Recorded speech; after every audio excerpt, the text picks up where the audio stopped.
اگلا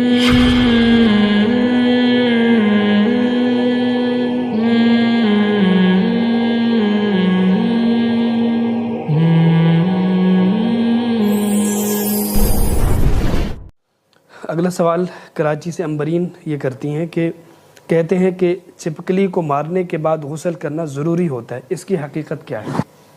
نہیں، اس کی کوئی حقیقت نہیں ہے، چھپکلی کو مارنے کے بعد غسل کی کوئی ضرورت نہیں ہے۔ جی بہت شکریہ۔ کشمیر سے فیصل یونس پوچھ رہے ہیں کہ گھر میں جو مچھلیاں رکھی جاتی ہیں کیا ان کا پانی ناپاک ہوتا ہے؟ نہیں، جو جانور پانی کے اندر ہی رہتے ہیں تو ان کی وجہ سے، ان کی بیٹوں کی وجہ سے پانی ناپاک نہیں ہوتا۔ جو پانی کے اندر ہی رہنے والے جانور ہیں، تو جب تک باہر سے کوئی گندگی پانی میں ناپاکی نہیں جائے گی، پانی کو پاک ہی سمجھا جائے گا۔ جی جی۔ حافظ عابد یہ پوچھ رہے ہیں کہ کیا مردوں کے لیے بال رنگنا صحیح ہے؟ 40 سال کی عمر کے بعد مرد ہو یا عورت، اس کے لیے کالا رنگ استعمال کرنا ناجائز حرام ہے، اور 40 سال سے پہلے مرد ہو یا عورت، اس کے لیے کالے رنگ کا استعمال کی گنجائش ہے، اور 40 سال کے بعد کالے رنگ کے علاوہ کوئی بھی رنگ لگا سکتے ہیں، چاہے مرد ہو یا عورت۔ اس میں یعنی مردوں یا عورتوں کا کوئی فرق نہیں ہے، 40 سال کے بعد آپ بلیک کلر کے علاوہ کوئی بھی کلر لگا سکتے ہیں۔ اگلا سوال یہ ہے کہ ہم آئی بروز نہیں بنواتی کیونکہ اس سے منع کیا گیا ہے، البتہ ہم تھوڑی خوبصورتی کے لیے زائد بالوں پر بلیچ کر لیتے ہیں، کیا ایسا کرنا صحیح ہے؟ انہوں نے یہ کہا ہے کہ بلیچ کر لیتے ہیں، تو بلیچ کرنے سے کیا ان کا کلر چینج ہو جاتا ہے؟ اگر وہ وائٹ ہو جاتے ہیں کلر ان کا، ایسا ہو رہا ہے کہ وہ نظر ہی نہیں آتے دیکھنے میں، تو میں نے تو تلاش کیا، مجھے کہیں اس کا جزیہ نہیں ملا، لیکن یہ پھر بالوں کو کلر کرنے میں آئے گا، تو بالوں کو بلیک کلر کے علاوہ آپ کر سکتے ہیں، لیکن اگر اس سے مقصد یہ ہے کہ بلیچ کرنے سے وہ بال اس جگہ سے غائب ہو جاتے ہیں تو وہ پھر وہ اسی بال توڑنے کے حکم میں ہی ہے، وہ بھی ناجائز ہے۔ جی اگلا سوال اقرا ملتان سے پوچھ رہی ہیں کہ کیا عورتیں غیر ضروری بال صاف کرنے کے لیے بلیڈ استعمال کر سکتی ہیں؟ جائز ہے، مگر خواتین کے لیے بلیڈ استعمال کرنا بالوں کو صاف کرنے کے لیے مکروہ اور ناپسندیدہ عمل ہے، خلاف سنت ہے۔ نبی صلی اللہ علیہ وسلم نے خواتین کو جو بال صاف کرنے کے لیے جس چیز کو سنت قرار دیا وہ بلیڈ کا استعمال نہیں ہے، پاؤڈر ہے یا کوئی بھی ایسی کریم وغیرہ کے ذریعے بال صاف کیے جائیں۔ جی اگلا سوال اٹک سے عبداللہ پوچھ رہے ہیں کہ جوائنٹ فیملی سسٹم میں شرعی پردے کی تفصیل بتا دیں، یعنی چہرہ، آواز اور کپڑوں وغیرہ کا پردہ کس حد تک ہوگا؟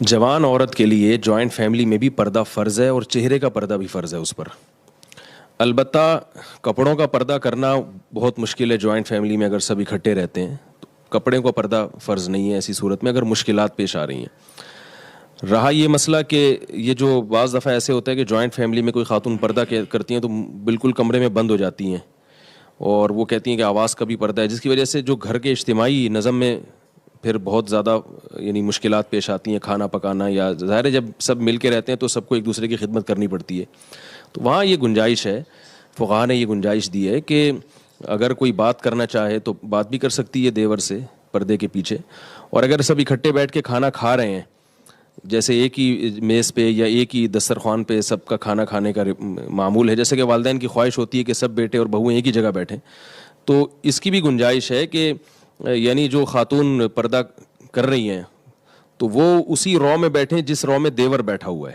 درمیان میں فاصلہ ہونا چاہیے، ساتھ بیٹھنا تو جائز نہیں، تاکہ دیور کی نظر چہرے پہ نہ پڑے، اور دیور کو بھی چاہیے کہ احتیاط کرے۔ تو اس طرح سے یعنی اگر گھروں میں یعنی چھوٹا گھر ہے یا بڑی فیملی ہے، یعنی بالکل ہی اپنے آپ کو چھپانا بہت مشکل ہو رہا ہے، تو اس طرح سے یعنی پردہ کیا جا سکتا ہے۔ یعنی خلاصہ یہ نکلا کہ ایسے نہ بیٹھا جائے بالکل آمنے سامنے کہ دیور کی نظر بھابھی پہ پڑ رہی ہے، یہ بالکل جائز نہیں ہے، اور بے تکلف نہ ہوا جائے۔ جیسے بعض خاندانوں میں دستور ہے دیور بھی جوان ہے، بھابھی بھی جوان ہے، اور خوب کہہ کے سامنے بیٹھ کے لگا رہے ہیں، یہ بالکل غلط ہے۔ تو کوئی ضرورت کی بات ہو تو کی جا سکتی ہے، سفر سے واپس آئیں تو سلام بھی کیا جا سکتا ہے، خیریت بھی ایک دوسرے کی پوچھی جا سکتی ہے، اور اکٹھے بیٹھ کے یعنی ایک ہی دسترخوان پہ کھانے کی بھی گنجائش ہے، لیکن میں نے بتایا کہ آمنے سامنے نہ ہو، تو جن سے پردہ ہے وہ نامحرم تھوڑا سا فاصلے پر ہوں، اور یعنی بالکل چہرے پہ نظر نہ پڑے، ایسی یعنی ترتیب سے بیٹھا جائے، تو یہ انشاءاللہ اس میں گنجائش ہے۔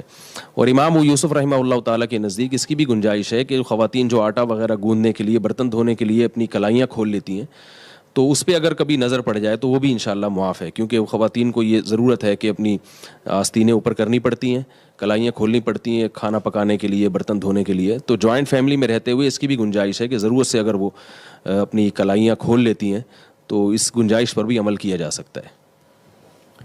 جی بہت شکریہ. اگلا سوال ڈیرہ غازی خان سے محمد طاہر کا ہے. وہ پوچھ رہے ہیں کہ رسم و رواج کی اسلام میں کیا حیثیت ہے، وضاحت فرما دیں. ان کے سوال بہت ہی مبہم ہے کہ رسم و رواج کچھ تو ایسی ہیں جو سنت نہیں ہے لیکن اس کو لوگ دین سمجھتے ہیں، تو اس کو پر تو بدعت کا گناہ ہوگا. کچھ رسم و رواج ایسی ہیں کہ جن سے یعنی جیسے نکاح کی رسومات ہیں یا میت کی رسومات ہیں، اس کو لوگ دین تو نہیں سمجھتے لیکن وہ ایسی رسومات ہیں کہ ان کی وجہ سے مرنا بھی مشکل ہو گیا اور شادی بیاہ بھی مشکل ہو گئی. یعنی ہم نہ، اور بچوں کی پیدائش کے موقع پہ جو رسومات ہوتی ہیں، یعنی پیدائش بھی مشکل، پھر شادی بھی مشکل اور مرنا بھی مشکل. تو آج کل خرچے کے بغیر لوگ کوئی کام نہیں کر رہے. تو ایسی رسومات جس کی وجہ سے لوگ کسی بھی مشکلات میں پڑ رہے ہوں، تو وقتی طور پہ مزہ تو بہت آتا ہے ان رسومات میں. یعنی جیسے ہو رہا ہے ہمارے معاشرے میں بہت ساری رسومات ہیں، مزہ تو بہت آتا ہے لیکن اس کا معاشرے پہ منفی اثر پڑ رہا ہوتا ہے، لوگ تنگ آ رہے ہوتے ہیں. تو ان رسومات کو وہ بھی ناجائز ہوں گی، ان پہ بھی گناہ ملے گا، کیونکہ شریعت کبھی بھی ایسی کوئی وقتی انٹرٹینمنٹ کو پسند نہیں کرتی جس کی وجہ سے معاشرے پہ منفی اثرات پڑ رہے ہیں. اور اگر اس کے علاوہ کوئی ایسی رسم ہے جس سے نہ کوئی نقصان ہو رہا ہے اور نہ لوگ اس کو سنت سمجھ رہے ہیں، تو وہ اصل ہر چیز میں اباحت ہے، وہ جائز ہے، اس میں پھر کوئی گناہ نہیں ہے. اگر ان کو کوئی خاص رسم پوچھنی ہے تو یہ دوبارہ سوال کر سکتے ہیں. اگلا سوال یہ ہے کہ کیا نفلی قربانی میں ایک حصے میں 2 آدمی شریک ہو سکتے ہیں؟ نہیں، قربانی چاہے نفلی ہو یا واجب، ایک حصہ ایک ہی آدمی کی طرف سے ہوتا ہے. 2 شریک ہو گئے تو کسی کی بھی قربانی نہیں ہوگی. جی بہت شکریہ مفتی صاحب کا. اب ہم اگلے چند سوالات کے ساتھ حاضر ہوتے ہیں مفتی محمد حسین خلیل خیل صاحب کی خدمت میں. مفتی صاحب، آپ سے ہمارا پہلا سوال یہ ہے کہ کیا سنت غیر مؤکدہ پڑھنے کا طریقہ وہی ہے جو سنت مؤکدہ کا ہے؟ بسم اللہ الرحمن الرحیم. جی ہاں، دونوں میں کوئی خاص فرق نہیں ہے. جیسے کہ سنت مؤکدہ میں 4 رکعات میں سورۃ فاتحہ کے ساتھ سورت ملانا لازم ہے، تو غیر مؤکدہ میں بھی ایسا ہے. البتہ یہ ہے کہ سنت غیر مؤکدہ جس کو نوافل کہا جاتا ہے عام زبان میں، تو اس میں پہلے قعدہ میں اگر درود شریف پڑھا جائے اور تشہد سے آگے کچھ دعائیں بھی پڑھی جائے تو اس سے سجدہ سہو لازم نہیں ہوتا. بلکہ بعض فقہاء نے تو یہ لکھا ہے کہ بہتر یہ ہے کہ پہلے قعدے میں بھی تشہد، درود اور پوری دعائیں پڑھ کر پھر باقی 2 رکعتوں کے لیے کھڑا ہوا جائے نوافل میں. تو جبکہ سنت مؤکدہ میں اگر تشہد سے آگے درود شروع ہوا اور آگے اللہم صلی علی محمد تک پڑھا گیا تو پھر اس پہ سجدہ سہو لازم ہے. تو اس حکم میں فرق ہے، باقی کوئی خاص فرق نہیں ہے. نیت کے حوالے سے بھی کوئی بڑا فرق نہیں ہے، اس لیے کہ نیت دونوں کی اگر مطلق نماز کی نیت کی جائے تو نوافل بھی اس سے ادا ہو سکتی ہے، سنت مؤکدہ بھی ادا ہو سکتی ہے. یہ اگلا سوال بدر عالم انڈیا سے پوچھ رہے ہیں کہ میں ایک کمپنی میں کام کرتا ہوں جہاں کیمیکل سے مستقل واسطہ رہتا ہے. حفاظت کی غرض سے ماسک پہنتا ہوں. کیا نماز کے وقت اسی پر سجدہ کر سکتا ہوں یا نہیں، جبکہ اس کی وجہ سے ناک اور زمین کے درمیان ماسک کا کپڑا آ جاتا ہے؟ بس ویسے نماز کے وقت ضرورت تو محسوس نہیں ہوتی، کیونکہ ماسک اتارنا کوئی مشکل کام نہیں ہے. اور نماز میں انسان کو وہی لباس پہننا چاہیے جس میں وہ عام مجمع میں جا سکے اور ایک عام استعمال کی چیز ہو.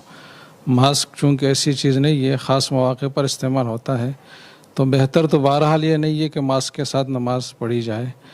البتہ اگر پڑھ لی تو اس وجہ سے جو ان کے ذہن میں ایک شبہ ہے کہ سجدہ زمین پر نہیں لگے گا، ماسک کا درمیان میں حائل ہوگا، تو اس وجہ سے کوئی فرق نہیں پڑتا نماز پر، نماز ہو جائے گی. البتہ بہتر بہرحال یہ نہیں ہے.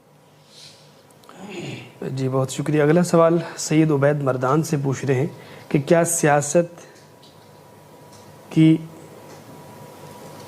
یہ لفظ واضح نہیں ہے، ٹوپیوں میں نماز جائز ہے؟ مطلب ان کا بازار یہ ہے جیسے کہ سیاسی جماعتیں مختلف چیزیں بطور نشان بناتی ہیں، بیج اور قلم وغیرہ، تو ٹوپیاں بھی بعض جماعتیں بنا لیتی ہے، اس پہ ان کا نام لکھا ہوتا ہے اور ان کے جھنڈے کا رنگ وغیرہ. تو اس میں بھی یہی ہے جو ماسک کے حوالے سے میں نے جو اصول بتایا کہ نماز اسی لباس میں پہننا چاہیے جس میں آدمی عام مجمع میں جا سکتا ہو اور عام استعمال کا لباس ہو، اس میں کوئی بہت زیادہ انفرادیت نہ ہو اور ایک اچنبا پن اس میں نہ ہو. تو سیاسی جو ٹوپیاں ہے یہ ایسی چیز نہیں ہے جو آدمی ہر وقت ہر باوقار مجمع میں پہن سکے. تو بہتر تو بہرحال اس میں بھی یہ نہیں ہے، لیکن اگر کسی نے نماز پڑھ لی تو نماز پہ کوئی فرق نہیں پڑے گا، جائز ہے۔ جی اگلا سوال احمد ضیاء اسلام آباد سے پوچھ رہے ہیں کہ مغرب کی نماز زیادہ سے زیادہ کتنی تاخیر سے پڑھ سکتے ہیں؟ بس مغرب کے حوالے سے تو اصول یہ ہے کہ جتنی جلدی ہو اتنا باعث ثواب ہے۔